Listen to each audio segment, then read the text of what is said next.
Making a very basic video just talking about starter function and how to check for a bad starter.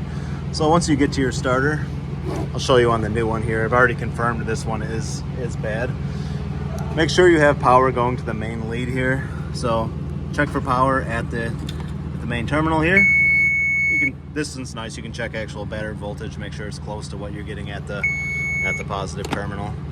And then the other side of it, it's very simple. The other side of it is your signal. So you can see on this starter, just the one I'm going to be sticking in there, it's a one terminal thing. That's usually just gets a 12 volt switch signal from your ignition switch.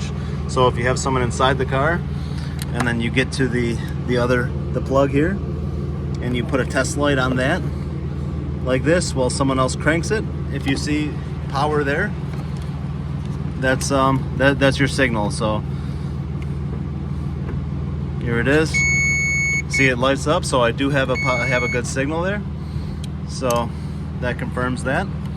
And if you have a signal and you have power and the starter's not making any noise and it's not doing anything, then it's likely you have a bad starter. So the only obvious thing to really check is the wire between the solenoid and the motor here. If that a lot of times rots off, that's a dead giveaway. You know, it's bad. You can try to repair that or replace it or whatever you want to do. Or you can feed power to the positive terminal here, just like that, and you can actually take your test light or something that can feed it a metered power, and you can supply 12 volts there and see if the starter operates. So that's it. Pretty simple thing to do. Most basic function test. So that's it. Thanks for watching.